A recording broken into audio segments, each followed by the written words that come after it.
Welcome to all of our attendees. I'm Gloria Kondrup, and I'm the Executive Director of the Hoffmitz Milken Center for Typography at ArtCenter College of Design. And I want to welcome you to our final, I believe it's our final HALLO Berlin. Yes.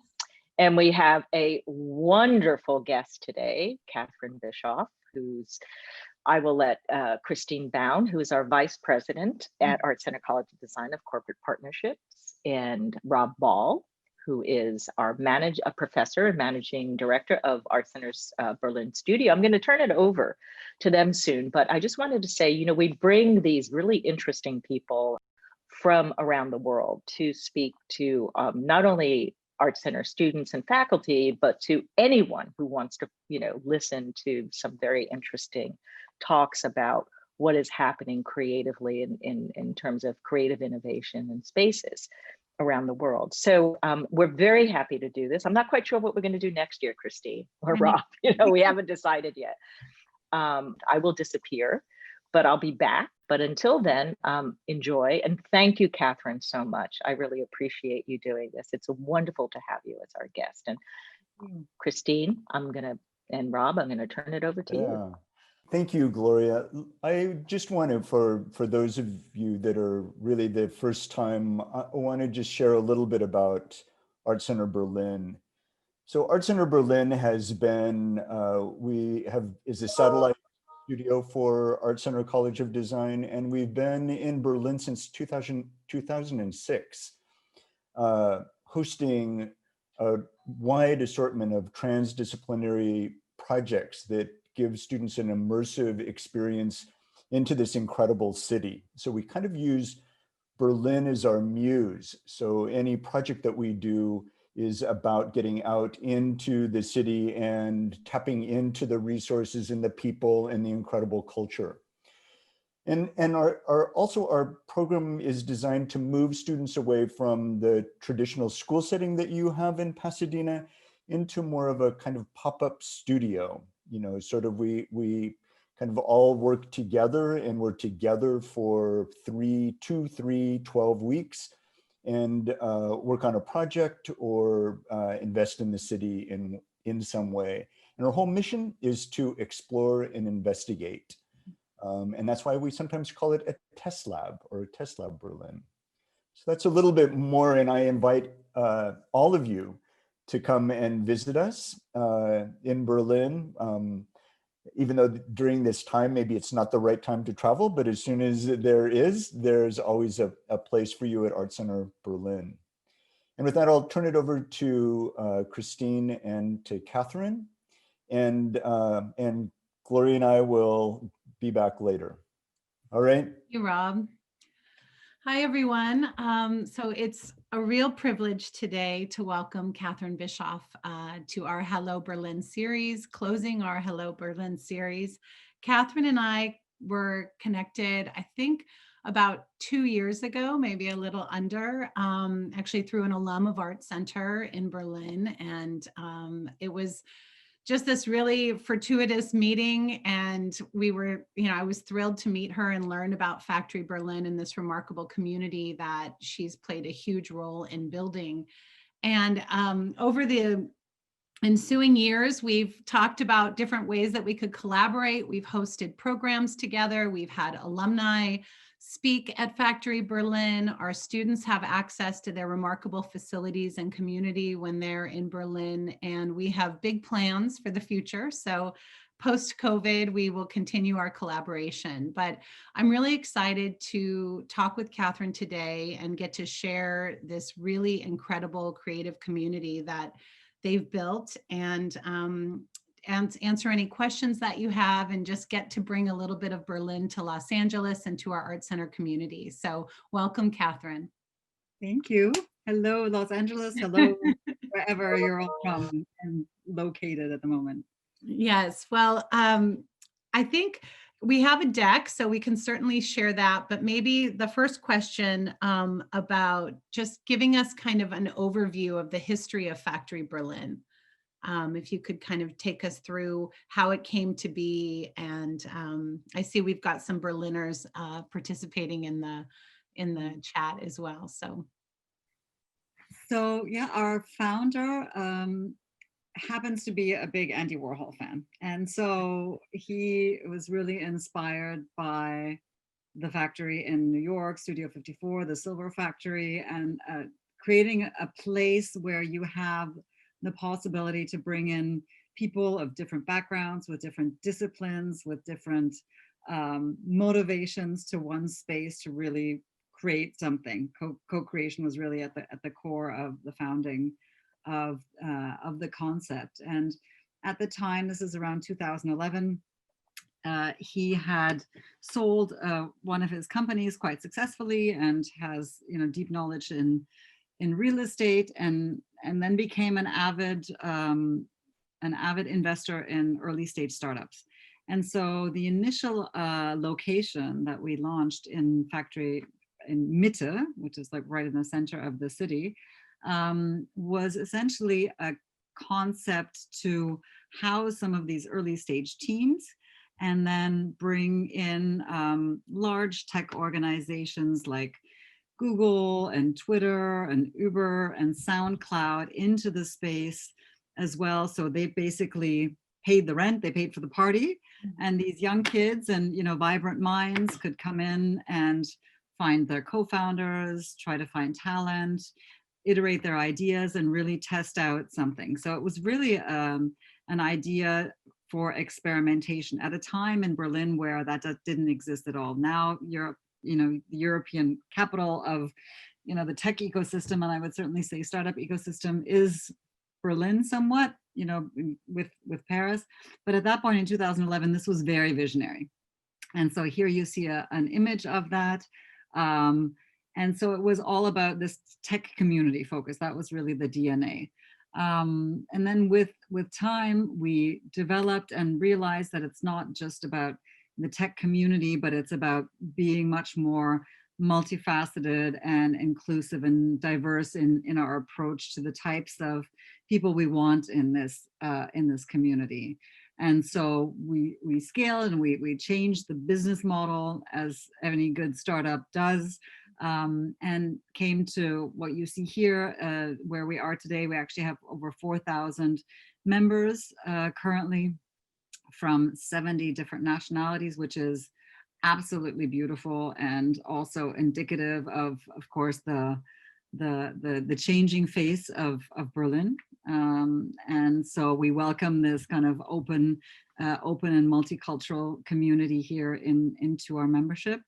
We have a plethora of startups. We have lots of different types of partners that are here to tap into all these talents here in the community. And we also have a very large footprint. So we have 2 physical locations where a lot of these activities that I'll go into later take place. So 2 locations, 24,000 square meters. I think that's about 250,000 square feet, split into 2. And when we're not, you know, suffering from COVID, we throw a hell of a lot of events, over actually 500 of them a year. And we do that because we really want to create an environment of learning, of inspiration, of fun, of networking, of all different types of environments that really incentivize people to connect. So it's not about the space, it's really about the people that we have here and the types of programming that we do, that we can kind of incentivize this collaboration. One of the things that I really was struck by when I've had the opportunity to be at Factory and visit your facilities is just kind of the mashup of different, you know, interdisciplinarity. Obviously, you've got all of this multicultural kind of creative collisions happening. How do you build and kind of curate the community of the Factory? Is there kind of a vision for, we only want this amount of business people with this amount of, you know, musicians and you know, artists? Or what was there a strategy in the beginning about kind of capping certain audiences so it didn't become kind of too heavy one way or the other? Absolutely. So at the beginning, when we were more, I would say, traditionally tech focused, we said, okay, we really want to cap the number of like corporates and corporate members in there because we want to focus on the community. That means like the young talents, the students, the freelancers, the programmers. And so there it was more about like the types of activities that were being done in the tech scene. So you didn't want to be too corporate heavy because then it's boring, it gets stiff. And plus that plus Germany is not a combination. And then, yeah, you said the magic word curation. I mean, at the end of the day, what we do is we curate every single person that wants to become a member here. So those 4,000 people, I would say minus 500 of them, they've all been individually selected to be part of the community, which means that we can then decide, okay, do we need more sound engineers? Do we need more artists? Do we need more DJs? Do we need more blockchain experts? Do they need to be, more female? Do we want more non-binary? And so we really decide on an ongoing basis and are constantly like testing and analyzing and assessing the membership and the ecosystem to make sure we have that good balance. And I think we're privileged in the sense that we have always like an influx of people that are really keen to become members. So we have the ability to really bring together the brightest minds that have, the different backgrounds, the different disciplines, and that are willing and have the mindsets to be in a really unconventional environment. So like today, we still have about 250 applications a month for membership, which is incredible in a time like this where you would think, oh, we're getting attrition, we're losing out on members. No, on the contrary, I think, we're recognizing that people need this type of community. And one of the other things that I was really struck with, or struck by, it was the sharing kind of component of Factory. Like you're not supposed to really be a passive member of the community, correct? That's part of kind of what you agree to. Could you speak a bit about that? Yeah, sure. It's kind of an unwritten, it's probably, actually it's written down somewhere, that the mindset and the expectation that we have of our members is that you are open, you are not only open in thought, but you are open and willing to share either your networks, your knowledge, your products, your support. And so there's an implicit rule that you give back into the community, because we don't want people coming in here, regardless if they're individual members or corporates or a startup, that just take out and suck knowledge or suck talent or suck ideas out of the community. But there's really an expectation of paying back into the system, and that manifests itself in people stepping up into leadership roles in the community. So I'll give you a very concrete example.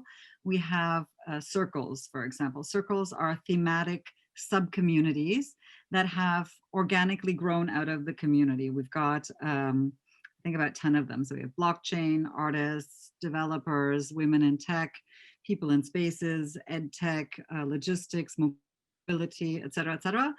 And these are essentially Slack groups that have organically grown. They're members that have rallied around a certain theme.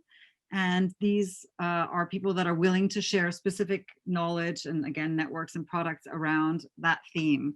And so we provide them, assets and spaces so that they can congregate and share and co-create and learn on a peer-to-peer level. And that's a way for us to also get the community very inspired, but also very engaged in a way that we don't need to orchestrate everything, but they can self-organize. And at the end of the day, they become, very attached members and very sticky because they've got their own sub-communities. Because of course, the larger you grow, the harder it is to manage a community. So these sub-communities and circles are a really incredible mechanism for people to give back into certain themes. And I have a question as I'm just moving on to the next slide, but I want to speak a bit about your partnerships, because this is kind of your network slide with all of the different partners. There's obviously lots of corporates there, but there's also obviously ArtCenter and other institutions. And I was really also just impressed when I visited that there's a couple schools on campus. So there's a commitment to education as well. Do you mind speaking a bit about that?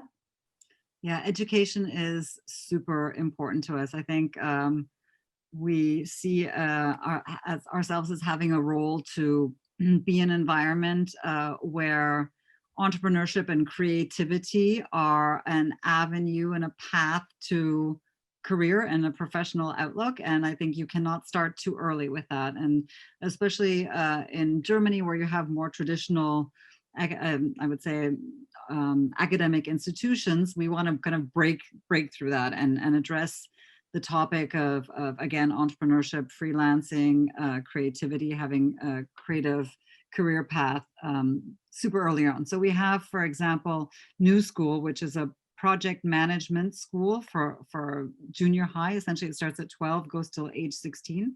They're here in-house. So you've got these kids running around the building in their own space that are learning the curriculum, the German Senate curriculum, however, in an environment that's completely different from being, isolated in a regular middle school. We also have Germany's first university dedicated solely to software engineering, interaction design, and project management. And it's also all project-based. So they work with industry stakeholders, they work with startups, and learn by doing. And so it's a very hands-on experiential approach. And so we combine that with other external academic partners like ArtCenter or some business and tech schools and say, okay, we want to have this incredibly rich talent pool here available to the community. We want to expose them to what's happening in the community, to what's happening in Berlin, and help inspire them on their traditional academic path.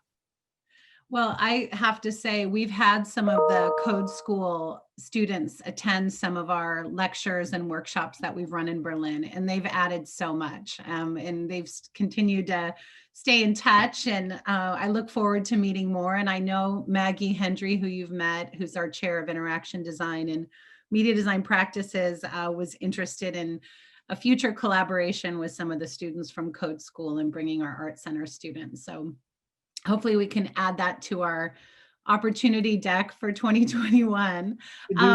Speaking of, pandemic pivot, when you're talking about a community and you have these really rich and dynamic physical spaces, obviously the situations vary so much from city to city and country to country, but can you speak a bit about how the factory community has been impacted by COVID and maybe some surprises that you've experienced as a result?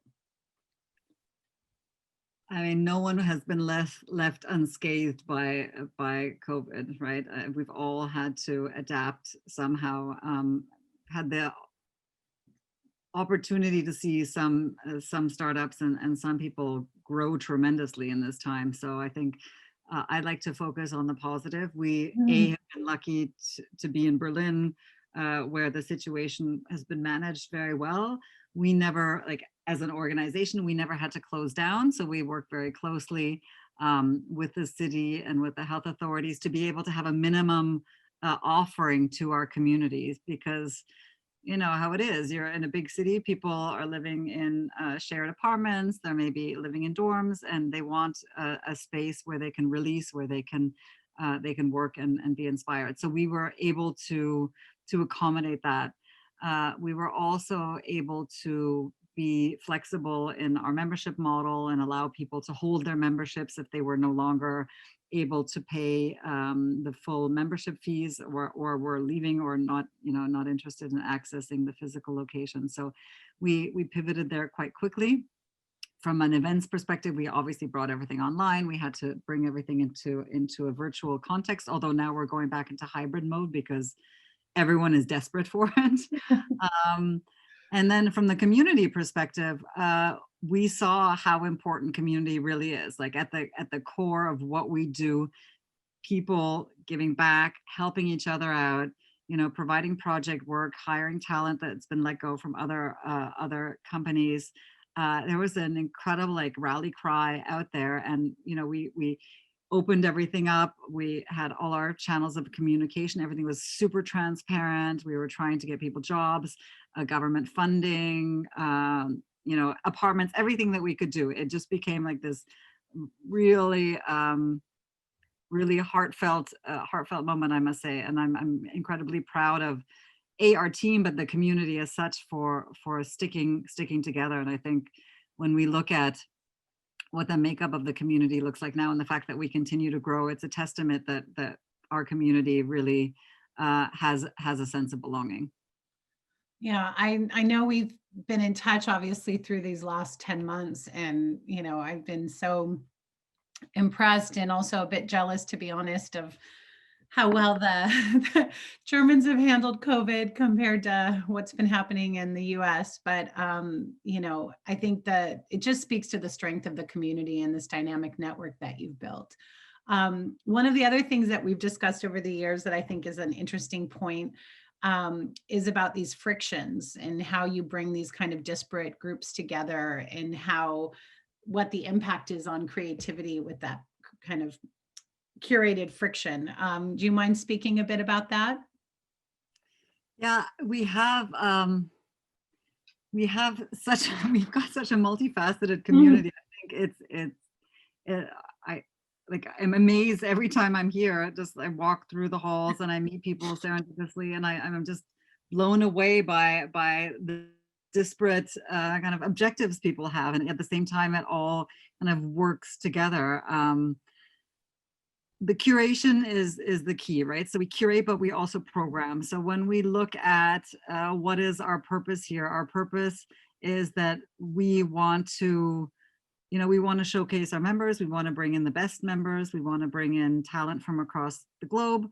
And how can we do that? We can do that by, of course, providing, you know, a nice physical environment, but essentially our programs are a way for us to showcase the community and how things like art and music and technology really impact society and culture, right? So we want to have a community of change makers and leaders. So we have to bring in the best community, and then we have to create the type of framework for them to move in and to experiment in. So I've got the slide up of the Artist in Residence program. Yeah. And that's a very concrete example. We launched the Artist in Residence program last year. It's really, it's supposed to challenge the status quo. So we're looking at bringing in, you know, creatives from across the globe. They're working, you know, at the intersection of art and and technology. We essentially become like this new platform for them. So we bring in mentors, super high level mentors that we can be like really proud of, like people from Patreon, from Twitch, from Electronic Beats, from the Berlin Club Commission, you know, leading museums across the globe. And these mentors are here to help the artists not only develop the practice, but get also much further in terms of testing with technology. And so we then become this canvas for that to take place. So the performances, the spaces, the assets that we give them, the tools are then this creative like test bed, like Rob was saying Berlin is for the ArtCenter. That is what the Artist in Residence becomes. And then through our network of partners like Sonar, like Ars Electronica, like many others, these artists can then display and showcase their works across the globe. So I mean, it's been astonishing the type of people that we brought in. We have artists right now in from LA, from Seattle, from Barcelona, London, Denmark, Iceland, like incredible array of people that are just working on, you know, that intersection that will lead to innovative output. And it's not just in a box, but it's interdisciplinary. It's among the artists, it's with the mentors, and it's with the rest of the community. Well, I think, you know, there's so much alignment between ArtCenter and Factory. I think that, you know, obviously the interdisciplinarity, creative leadership, skill sharing, mashups.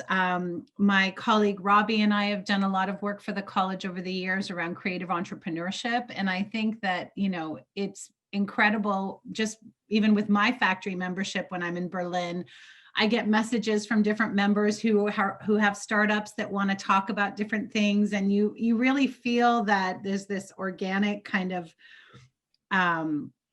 these connections that are being made by members all the time. And I know with some of your corporate partners, I mean, how clever for them to have access to this rich dynamic factory network where they can kind of get in at the ground floor with some of these emergent ideas, you know, and start to fund them. And I also know you do a lot around mobility and new forms of mobility.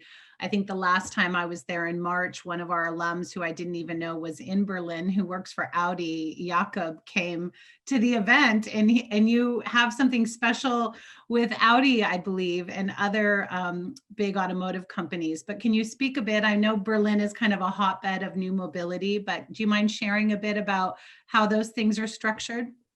Yeah, so Audi is actually an incredible member, incredible corporate member. They have a core team here. It's Audi Denkwerkstatt, which is essentially like an experimentation skunkworks offshoot of Audi. And so they have a rotating system whereby they bring in staff from Ingolstadt, which is where their headquarters is, who have applied and essentially convinced their bosses of their worthiness to leave headquarters and the project roadmap that they're currently on to kind of work outside of that discipline and experiment a little bit. And so they come here to Berlin. They actually live in a, what's that called in English? Like in a communal space, they shared apartment. Yeah. And then they work here for between, 3 and 5 months approximately. And so they get to, experiment around ideas, not only in the mobility space, but what does the customer of the future look like for a company like Audi? And it's incredibly motivating for an employee of a company of that size that can at any stage in their career kind of, it's like a summer camp, like scoot out, figure out what it is. I want to be super creative. I want to work, with colleagues that I would otherwise never be exposed to or never have any interaction with. And I just want to work and propose things that, who knows, maybe some of them will spin into the company and we'll integrate them. Maybe some are just process optimization things. Some other things are technologies and or startups that will actually be spun out and financed. So it's this incredible opportunity for people from traditional corporate environments to be immersed in something different. And because the community is so rich and so different from what they're accustomed to, I think they're doubly incentivized, because it's not just about having some chic, office space that we work in Manhattan or in Toronto. It's about, like, literally they come here and they are on a peer-to-peer level with every other member of the community, with the 12-year-old student, with the 30-year-old world famous DJ from Barcelona, et cetera, et cetera. And so they have to develop a change in mindset immediately if they want to adapt and really understand what dialogue is and how collaboration can truly be effective. Well, I mean, he was our alum that came to the thing we did in March. He was like, I want to apply again. I'm having the best time. This is so great just to get out of the kind of regular corporate structure. And, it's it makes perfect sense that they would look to Berlin and look to Factory to be able to kind of inspire that creativity and allow their teams to work in new ways. I pulled up this stealth mode slide because I know this is an important new program that you've launched, but also maybe as we talk about stealth mode as kind of the entry point, could you share a bit about some of the diversity, equity, and inclusion goals of the Factory? I know we've worked on some diversity programs together, but I know that you have very ambitious goals in that space. So we have, I think it's on an earlier slide right now, 40% of our members are female members. Our goal is to hit parity in 2021. And so through curation, we can do that really well. One of the things that we recognize, so there's gender, and then there's all other forms of diversity, of course, because it's not only about gender, but we decided last year in 2019 that the representation in the startup space for women is just abhorrence. Only 15.7% of startups that are founded in Germany are founded by women. So we wanted to do something about that, and we figured what better way for us to do it than to actually create a mentorship program, because we have access to incredible networks, we know wonderful people, and the second thing that we know about women not starting companies is getting face time and access to investor advice, and literally earnest investor conversations. So we launched Stealth Mode earlier this year, and it's really for early stage ideas, so bring an idea to MVP. And we got over 200 applications and 240 applications, I think the second time, for 10 slots, for 10 mentee slots. And then we match them and we tailor make this 3-month program so that they can actually, with the support of their mentors, plus a whole slew of workshops and accountability sessions, we really move them forward in a very concerted effort in 3 months. So it's super hands-on. Not only are they getting all this input and the business acumen and the tips and tricks that they need from these super valuable senior leaders from industry, but just as important, they're creating a very strong bond amongst each other. And they're learning at a peer-to-peer level, and they're sharing this experience. And I think that's one of the things, again, where we see what's the red thread. The red thread is community and a trusted network. We want to do this with everything we create, that every program, every event that we do really has that at the core, the importance of network, the importance of trusted partnerships is at the core of that.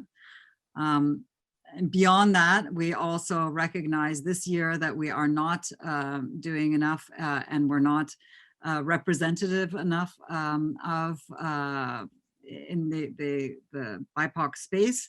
So we have been working together with Black Brown Berlin, and we want to create an environment where we are supported and advised through alliances of people that can actually hold us accountable and help us get better in what we do. So we've created a group called the LIP Group, which is Lifting Intersectional Perspectives Group, that has members that have been selected to really create that safe and welcoming space.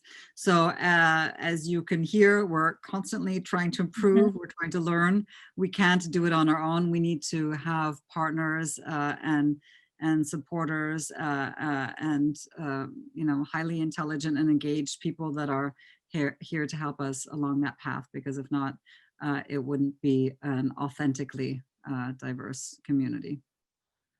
Well, I think I've just, in the 2 years, to see the amount of new programs that you've launched, to see the growth of these Stealth Mode and Artists in Residence. I know that's something we shared with our community as well. It's just really remarkable. And I know when we first met, you were talking, I think you had just come from a meeting where there were some people who said, oh, we want you to take Factoryberlin to, I don't even know where it was, LA or Chicago. Yeah, exactly.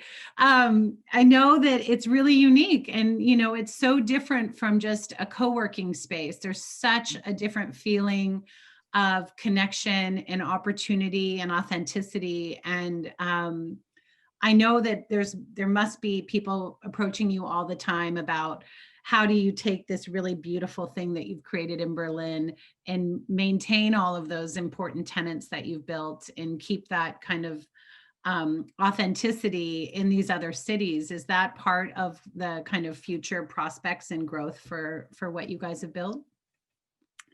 Definitely. I mean, we are approached often, as you've said, by cities, by companies, by mayors, by regions. Can we do this in XYZ? And we've been apprehensive so far because it took a long time to get to where we are today. Like this has been in the making for 9 years. So it's not like we opened the doors one day and all of a sudden it was perfect. It's not, and it's not perfect today. We're continuously trying to improve and to also maintain, the standards that we have. And scaling that is very tricky it's very tricky because theoretically having a curated community that feels a strong affiliation to something is not congruent with growth and expansion, you know, and scaling. So we have to be very mindful when we do that. That being said, we do have plans to to expand within Germany and you know, into other locations here. So what we've recognized is key is that we keep the community spirit and having the right mindset at the core of every decision that we make. So we go with the same value set that we've created here and identified here, and take that into curation. So if we, you know, go to a different city somewhere else that will not be inherently as international as Berlin, our community is probably not going to be as diverse as it is here. But how can we compensate that with other programming or areas of, you know, focus? It's very resource intensive, and it's a labor literally of love. So we have to be very mindful how we grow it. But I think that's the opportunity. We have lots of young, smart minds that are working on helping us get there, right? But yeah, growth without dilution is always tricky. Yeah, and I think you know, the same conversation when we were talking about LA, just maybe my jaded as being, you know, born here, just feeling like, oh, well, if it's in LA, it's going to get overrun by entertainment people and it will lose this kind of heart and sincerity that I feel is really something that everyone experiences when they're there. But I also think, you know, it's all about curating the community, and you guys have done such a phenomenal job. We talk a lot, and maybe Rob can join us again. We can start to move into a question portion soon, but you know, how does Factoryberlin really reflect Berlin as a global creative capital? I think you've kind of touched on it, but you know, there's something. I mean, yeah, clearly that has also evolved over time, and we've recognized, I mean, Berlin is also ever changing, right? It was known for something 20 years ago, and that continues to evolve. But I think we've now really captured a lot of the DNA of this city. And over a year and a half ago, we made a concerted effort to launch the creative innovation strategy, which really embodies and took us from being a traditional startup technology focused space to embracing the creative community and the music DNA of the city. So that started with a partnership with Riverside Studios, which is a well-known electronic or production studio here in Berlin. And bringing that really rich community into ours. They've been really integral in building the Artist in Residence program. And then they bring a whole new network with them. And every time we put on new programs, run new residencies, that network grows and becomes richer and richer, and also becomes more and more global. So it's like it's from the bottom up, then that we're bringing the right partners from Berlin on board to reflect what Berlin is. But Berlin, as I said, is also changing. So we need those global partners that can also provide the creative input into what's happening here. I don't know, how do you see it from an external perspective, Rob? I'm talking so much. Well, no, it's good. This is really great. So, right. And so I'm Kristine, you touched on this a little bit. So part of our partnership with the factory is for the students. Again, this is not happening right now because we don't have students, but our students have a membership at the factory, and they can go to the factory to work. And so eventually we hope to use it as an additional sort of campus for us, so that the students can begin to be part of the community, the factory community more, and then potentially maybe through MDP or interaction design, begin to partner with some of the other companies at the factory, that we could give them a little bit of our secret sauce, you know, as you say, about really curating this, that in fact what we bring to the mix is actually something that we think that could be really magical for particular companies, and could give our students real exposure to some startups in very comfortable way, in a very, I don't know, sort of not a high pressure way, but in a Berlin way, I say, right? In that way that is much more organic and much more open. And that's the part that I'm really looking toward. And I think that's one of the great things about the factory, is that it represents another side to who we are and what we do. And it is very big part of Berlin, as we know, the tech startup and the transportation and that tech set is really important, and it really provides a new link for us to connect with that. So for us, to me, there's great possibilities and potential I see as a great partnership. Yeah, I think one thing we certainly have in common is this desire for experimentation. I mean, there's like, there are no limits. Like, let's just start and then see where we end up. You know, it's likely not going to be where we expected to. But I think that's what we both have in common. And again, getting back to the mindset, we really only want to have partners and members that come in with that sense of curiosity and willingness for collaboration. That's key for success. If not, it'll just be a pretty shiny structure. Well, and it's, you know, as Rob was saying earlier, our Berlin programs are Test Lab Berlin, and a big part of the students' time is to do research into Berlin and you know, hone into these different communities or different components of whatever the brief that they're working with. And what was so exciting, and I think will be in the future, is that Factoryberlin, I mean, talk about a great, you know, capsule of all of these remarkable people doing very interesting, disparate things that our students can just be kind of inserted in and start to build beyond the scope of their project, their own global creative network. And I think that's something that, again, another alignment, you know, we have ArtCenter's roots with having this school in Switzerland and being a very global school and having this amazing network of creatives, something that Factory is also doing, obviously being so multicultural. And then just really, as you said, you know, you build it and you don't necessarily know where we're going, and you just, you know, see how the community and the audience is kind of pushing things and themes materialize. It's going to be wonderful to get our students more immersed, into the Factory community and see what they're going to do, you know, with having all of those inputs and exposure. Just, you know, before we turn it over to questions, I know we got to see the deck and we talked a lot, but, you know, there's so many pieces of what is Factory. And I know we don't have necessarily images, but can you just talk through, I mean, there's delicious restaurants, there's a coffee shop, there's, but I'm just saying, there's a library, there's a place for where all the startups have access to office space. There's gathering, there's what?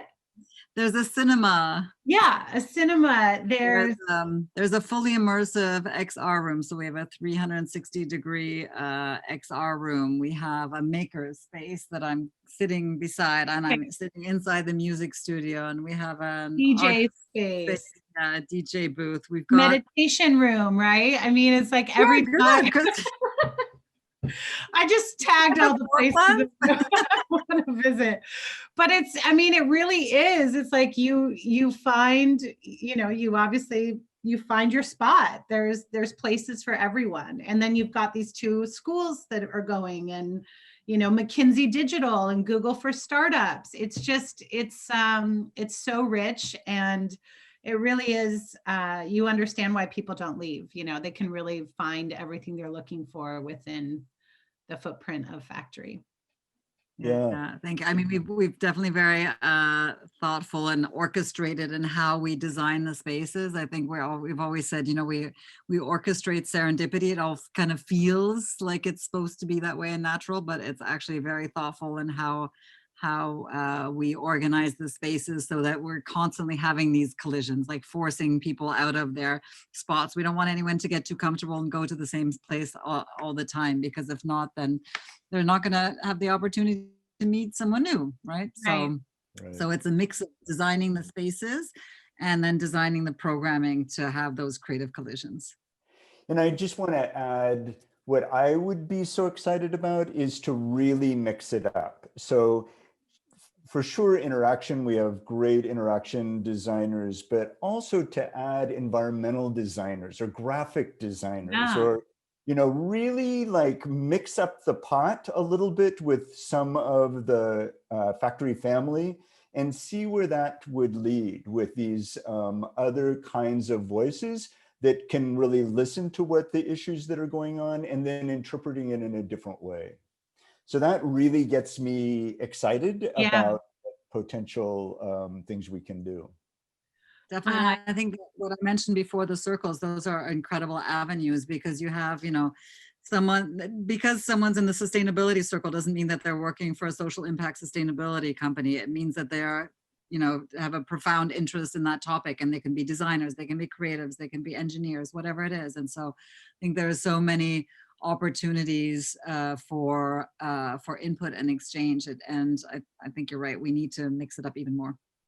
Yeah. Definitely. I see we have a question, and it's a question that really resonates with me, because when Sydney Levy was introducing us, and he said, you have to meet Catherine. She's the Chief Relationship Officer for Factoryberlin. And I said, oh my God, Chief Relationship Officer. I've never even heard of that. That's like the Uber level. I mean, I feel like so much of my work within ArtCenter has been relationship building. And I was like, wow, this is something. And one of our audience members, Nikki, says, thank you for your time and talk, Catherine. I'm fascinated by your title, CRO. I've never seen it, and now I have a new career goal.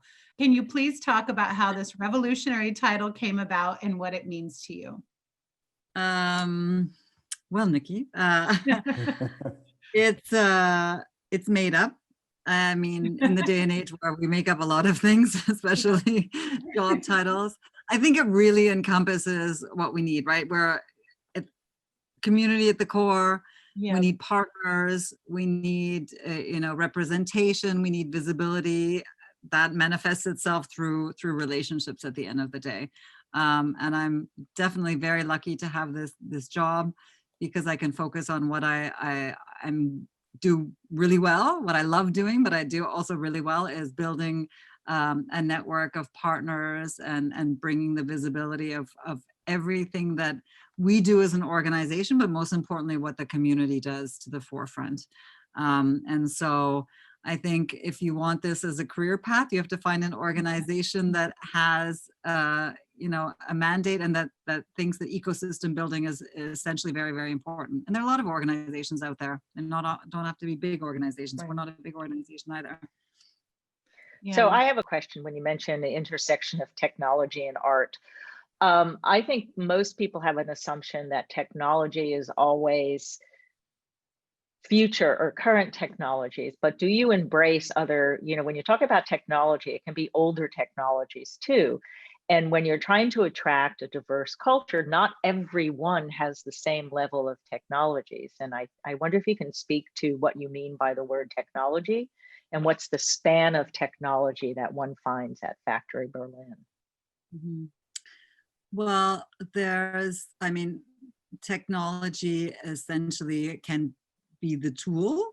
It can be the creative, it can be a creative output. So we have artists that are in the residence program that focus on filters that are like literally they've got 170 million people on Instagram using their filters and things like that. And so you're like, okay, that's a creative output of a creative process. So that's a very specific technology that has been designed and defined. But the path, the journey to that output is certainly not only technological. It's inspired by everything that's happening around us, whether that is in the traditional arts here, painting canvases, or creating music here in the studio. So technology at the end of the day does have a core component in everything that we do here. But I would say that we consider ourselves, we don't like provide all the technology to our members. We are more of the canvas where that experimentation can take place. And then we can introduce the artists, the creatives, or whoever it is, to technological partners or products that they need to create their work. Right. It's just very interesting. And I know someone had made a comment about, and I have to say, for anyone who is, let's say, an ArtCenter alum who might be in Berlin, you know, apply to the residency program. Yeah. At sure. Factoryberlin. I think it's really important that, you know, you don't have to do anything through ArtCenter. You can apply directly to Factoryberlin for a residency program to become a member yourself. I don't know, we'll talk about it later. I don't know if there's any deals if you're an ArtCenter alum or an ArtCenter student for Factoryberlin. I think Well, we can just have that discussion. we have a partnership. So students and Right. faculty that are in Berlin are part of our agreement. So they do Right. get membership, but yeah. But I also think, you know, I think our alums should know that this is a great opportunity, especially Yeah. those who are in Berlin. So another question before we have to leave this, you know, it's kind of interesting when you describe Factoryberlin as this intensive, contained community. How much does Factoryberlin influence the rest of Berlin? I mean, do you take Factoryberlin outside of Factoryberlin? Very good question. Not so much. We bring Berlin more into it. I think that our approach is because the space and the environment is actually really, it's so stimulating and inspirational that our approach is, we want to invite in, whether that's, you know, through individual events, whether that's through collaborations, whether that's through parties, whatever it is, we want to bring people here into our environment. How we go out into the community is that we are present as thought leaders. So we're very vocal, and we lobby, and we, you know, support other organizations out there, whether it's you know, museums and grant applications, or whether it's specific sub-communities that we want to connect with and you know, learn from. So it is multidimensional. I think what we're really good at is bringing people in here and giving them the wow effect, but we also interact individually and as an organization with a larger community. And I think we've created a substantial impact on the city itself. And I know certainly when people move here, we see this from our applications that most people are like, I moved to Berlin, I need a community. It's the first thing that people recommend. And 70% of our applications are recommendations, by the way, they're referrals. Gloria, during COVID, I think Catherine and I had a call scheduled, and I was driving, I don't even know where, but I'm listening to BBC and I hear Catherine's voice, and I was like, oh my God, you know, so as much as people are coming to the factory to learn from it, you know, you're getting recognition throughout Europe and beyond for doing something really unique and special that they hope they can take to London, or they hope they can take to these other cities. So even if it's more about convening people within the factory, I think the attention and the really unique community that you've created is getting, people are wanting to take seeds and try to plant those, and it's having an impact. The ripple effect of what you've built is really, is making some noise, especially as they look at industry and entrepreneurship and, you know, these really interesting tech kind of mashups that you have, and also just kind of the freedom to collaborate that I think is really intrinsic to the communities in Berlin. What I think is really interesting, Catherine, you might want to talk about this, is Factoryberlin is so successful because of the participation of members and corporate partners. I mean, everyone, I probably might have this idea that the actual core, the staff that runs Factoryberlin, it's like, wow, it must be really large. But I have a feeling it's not that large, you know, that your core staff and the people who are actually doing the day-to-day logistics, and you know, it's not a massive group. It really does rely on participation. I assume it does. Yeah, no, you're right. It's we're 43 people. So considering the size of our community and the size of the physical footprint and all the activities, it's not that large. And yes, we need to leverage, all the brains and the manpower and the enthusiasm of the community to continue to offer what we do, because you can't scale the size of the team with every location or every new member that you bring on board. So you have to incentivize them. You have to understand how to speak with them. You have to, have a lot of transparency with the community, especially with the leaders of the community. So we definitely know who the most active leaders are from the startup, the corporate, the creative, or the individual member space. And so we meet with them continuously, and we support each other, because we all benefit from that growth. But our core team, is limited in size, and there's a lot of admin and boring stuff you have to do too. It's not all fun and programming. I know. Everyone thinks your job is just like, wow, chief relationship officer. Yeah. They don't really see. But it's very interesting, and maybe we have just a little more time, a few more minutes. Have you seen other companies come to Factoryberlin? I mean, well-established companies, and say, how do we do this? How do we change who we are in our kind of corporate makeup and corporate strategy? Are you becoming the influencer of what was considered maybe more traditional corporations, and how they see how they must move forward in the 21st century and beyond?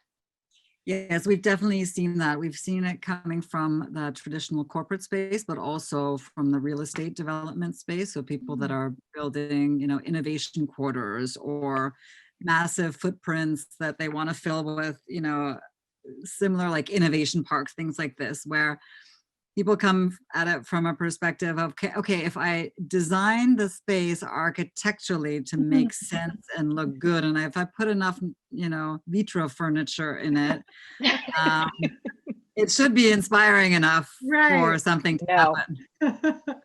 And so they're like, well, what's the secret sauce? And so, the secret sauce is literally nine years of iteration of a concept, and a lot of input from a community to understand what makes a community sticky and what doesn't, and how you lose people, right?